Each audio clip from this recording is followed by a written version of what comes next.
2 दिवसापूर्वी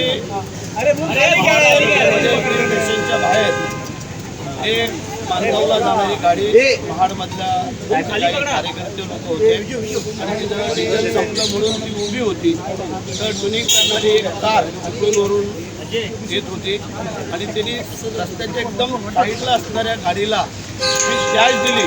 त्यामध्ये 4 मुलं जागच्या जागी घात झाली आणि एक गंभीररित्या हॉस्पिटलमध्ये ॲडमिट आहे MGMला. तर त्या 4 लोक घरी अत्यंत मध्यम कुटुंबातली लोक होती. म्हणून मी मुख्यमंत्री उपमुख्यमंत्र्यांना रिक्वेस्ट केली की यांना मुख्यमंत्री सहायता निधीतून मदत मिळावी आणि मुख्यमंत्र्यांनी मला मग सांगितलं की त्यांना 5 लाख रुपये देण्याचं आपण ठरवतो. तर त्यांनी मला सांगायला सांगितलं त्याप्रमाणे शासनाकडून त्यांना प्रत्येकी 5 लाख रुपये दिले जातील आणि त्यांचे जे काय थोडीफार जी काय भरपाई आहे ती आमच्यातर्फे केली जाईल. त्या अनुषंगाने आम्ही रस्त्याची मीटिंग पण कॉल करायला सांगितलं आहे.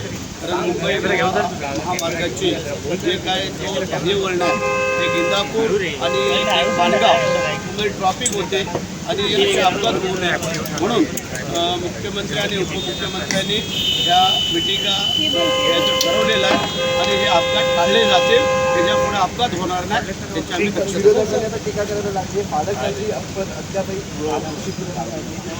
ते पण होईल. आता एक एक पायरीवर चढायचं असतं. डायरेक्ट कोणी कळसाला हात लावायचा नसतो. त्याप्रमाणे आम्ही पायरीने जातो. जी जबाबदारी आमचे 3 नेते आहेत त्यांनी ठरवलेली आहे.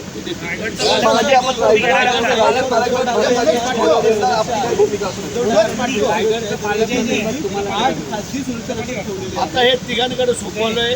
मुख्यमंत्री 2 उपमुख्यमंत्री ते ठरवतील आणि ते योग्य रीतीने ठरवतील.